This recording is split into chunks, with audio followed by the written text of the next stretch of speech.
ನನ್ನ ಮುಂದೆನೆ ಆಶ್ರಯ ಬಯಸಿದನಲ್ಲ, ಆ ಪಾಪಿನ ಪ್ರಾಚಿತ ಮಾಡಬೇಕಾದ್ರೆ ಮೊದಲ ದಯಾನಂದನ ಕೊಲೆ ಮಾಡಲೇಬೇಕು.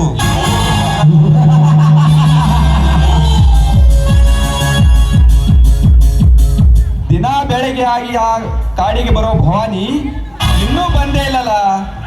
ಓಹೋ, ಈಗ ತಾನೇ ಬರ್ತಾ ಇದ್ದಾಳೆ. ಬರಲಿ ಬರಲಿ, ನೋಡೋಣ.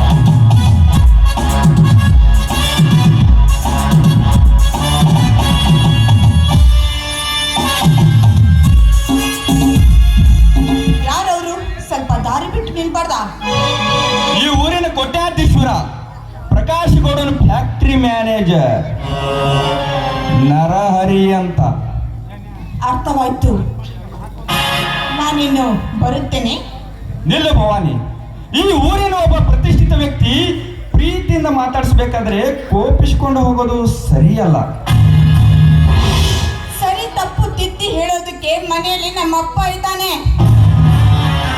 ಅದು ಸರಿನೇ. ಮದುವೆ ಆಗದೆ ನಿನ್ನಂತ ಪ್ರಫುಲ್ಲಿತ ಪುಷ್ಪ ಈ ನರಹರಿ ಕೈ ಬಿಟ್ಟು ಮುತ್ತದೆ ಆದ್ರೆ ಈ ಪ್ರಪಂಚಕ್ಕೊಂದು ಹೊಸ ಮಾದರಿ. ಮೊದಲು ನಿನ್ನನ್ನು ನೀನು ಅರ್ಥ ಮಾಡಿಕೋ, ಆಮೇಲೆ ನನಗೆ ಬಿಡಿಸಿ ಹೇಳುವಂತೆ. ಕಣ್ಣೋಟದಲ್ಲಿ ಕಾಡಿ ಕೀಟ್ಲೆ ಮಾಡಿ ಮಾತಿನ ಮೋಡಿ ಎಸೆದು ತಲೆ ಕೆಡಿಸಿ ಓಡಿ ಹೋದ್ರೆ ಪ್ರೇಷಿ ಎಳೆಯೋನು ನಿನ್ನ ನಾಗರ ಜಡೆ. ಮುಚ್ಚೋ ಬಾಯಿ ನೀಚ. ಕಂಡ ಕಂದ ಅಬಲೆಯರನ್ನು ನಿನ್ನ ಮೋಹದ ಬಲೆಯಲ್ಲಿ ಹಾಕಿಕೊಳ್ಳುವ ನೀನೊಬ್ಬ ಕಾಮುಕ. ಮುಚ್ಚೋ. ಪ್ರೇಮದ ಭಿಕ್ಷೆ ಬೇಡುವ ನೀನೊಬ್ಬ ಭಿಕ್ಷುಕ. ಭಿಕ್ಷುಕ ಭಿಕ್ಷುಕ ನಾನಲ್ಲ ಎಣ್ಣೆ, ನಾನಿನ್ನ ರಕ್ಷಕ. ನಿನ್ನ ಕಣ್ಣ ಕಮಲವನ್ನು ನೋಡಿ ದಿನದಿಂದ ನನ್ನ ತಲೆ ಕೆಟ್ಟು ರಟ್ಟಾಗೋಗಿದೆ. ನೀನು ದಿನ ನನ್ನ ಮುಂದೆ ನಿಂತು ಮೋಹಕ ಪುಷ್ಪ ಬಾಣ ಬಿಟ್ಟು ನನ್ನ ಎದೆ ಕೊರಿತಿರುವಲ್ಲ ಭವಾನಿ. ಈ ನಿನ್ನ ಸೌಂದರ್ಯದ ಸಬುಗಳನ್ನು ಕಂಡು ನನ್ನ ತಲೆ ಸಿಡಿದೋಗಿದೆ. ಸುಮ್ಮನೆ ನನ್ನೊಂದಿಗೆ ಮದುವೆಗೆ ಒಪ್ಪಿದ್ರೆ ಸರಿ, ಇಲ್ಲದಿದ್ದರೆ ಶೀಲಕ್ಕೆ ಕೊಲೆ. ಸರಿ, ನೀನು ನನ್ನ ಶೀಲಕ್ಕೆ ಕೈ ಹಾಕಲು ಬಂದಿದ್ದೆ, ಆದ್ರೆ ಅದರಿಂದ ತಪ್ಪಿಸ್ಕೊಳ್ಳೋ ಕಲೆ ನನಗೂ ಗೊತ್ತಿದೆ. ಮಾತಿಗೆ ಮಾತು ಬೆಳೆಸುತ್ತಾ ನಿಂತ್ರೆ ಅಣ್ಣೆ ನಿನಗಿಲ್ಲ ಬೆಲೆ. ಸುಮ್ಮನೆ ನನ್ನ ಪ್ರೇಮ ವಾಕ್ಯ ಒಪ್ಪು, ಬಂದು ಬಿಗಿ ಅಪ್ಪು. ಇಲ್ಲಂದ್ರೆ ಸಮಾಜದಲ್ಲಿ ನಿವಾರಿಸಬಹುದು ಚುಕ್ಕೇಶವನು ನಿನ್ನ ಶೀಲಕ್ಕೆ ಒಂದು ಕಪ್ಪು.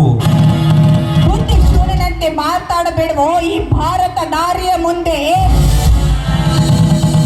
ವೀರ ನಾರಿ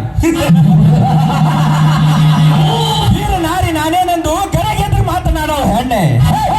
ನನ್ನೊಂದಿಗೆ ಮನ ಬಯಸಿ ಬಂದ್ರೆ ಬಣ್ಣ ಬಣ್ಣದ ವಸ್ತ್ರ ಅಲಂಕಾರ ವಜ್ರ ವೈಡೂರದಲ್ಲಿ ಮಿಂಚಿ ಮಾಡೆ ಮೇಲೆ ಮಾಲೀಕನಾಗಿ ಗುಡಿಸುವೆ ನನ್ನ ಮನೆಯಲ್ಲಿ. ಅದು ಈ ಜನ್ಮದಲ್ಲಿ ಸಾಧ್ಯವಿಲ್ವೋ? ನೀನೇನಾದ್ರೂ ನನ್ನನ್ನು ಮುಟ್ಟಲು ಬಂದಿದ್ಯಾದ್ರೆ ಈ ಸಮಾಜದ ಗರ್ತಿಯರು ನಿನ್ನನ್ನು ಸುಮ್ಮನೆ ಬಿಡುತ್ತಾರೇನೋ ಪಾಪಿ. ಸಮಾಜ ಸಮಾಜದಲ್ಲಿ ವೀರ ನಾರಿಗಳ ಗುಣಶೀಲಕ್ಕೆ ಕೇಳಿ ಮಂಕನಾಗ್ಬೇಡ ನನ್ನ ಮುಂದೆ.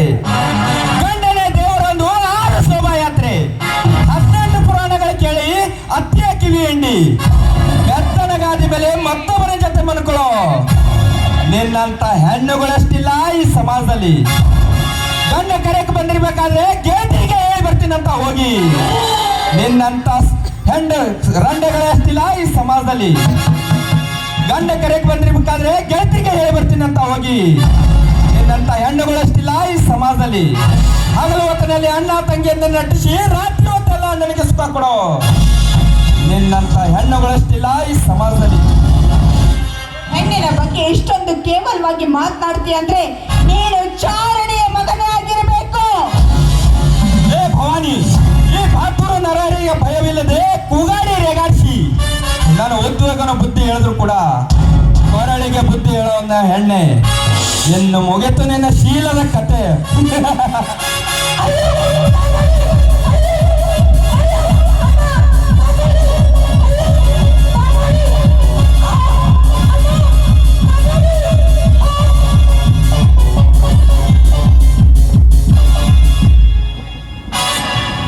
ಲೇ ನರಹರಿ, ಮೊದಲು ಕೈ ಬಿಡುವ ಅಭಿನಯನ್ನು.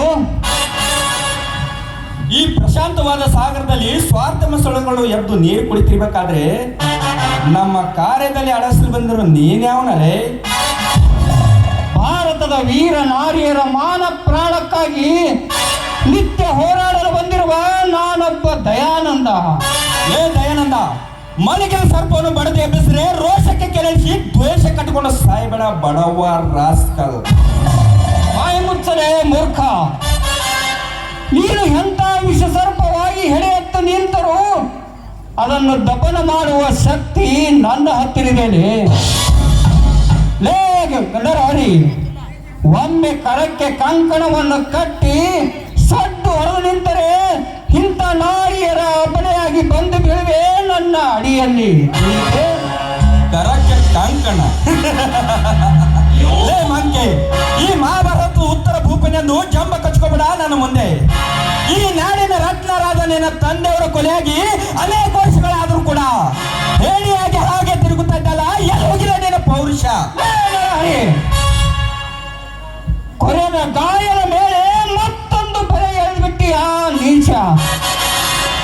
ಈ ನಾಡಿಗೆ ರಕ್ತವಾಗಿರುವ ನಮ್ಮ ತಂದೆಯವರ ಕೊಲೆ ಇಂಥವರೇ ಮಾಡಿದ್ದಾರೆ ಎಂದು ಗೊತ್ತಾದರೆ 10 ಸೆಕೆಂಡಿನಲ್ಲಿ ಅವರ ರುಂಡವನ್ನು ಕತ್ತರಿಸಿ ಅವರ ಬಿಸಿ ರಕ್ತ ಭೂಮಿಗೆ ಚೆಂದು ಬಿಡ್ತೀನಿ.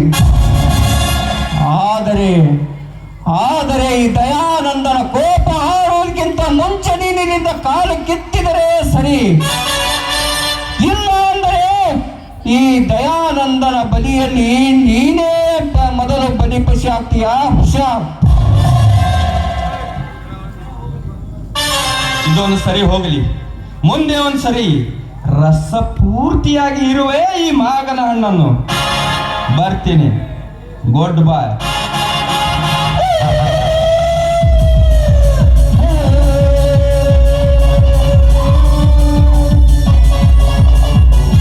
ಹೋಗಲಿ ಹೋಗು, ನಿನ್ನಂಥವರನ್ನು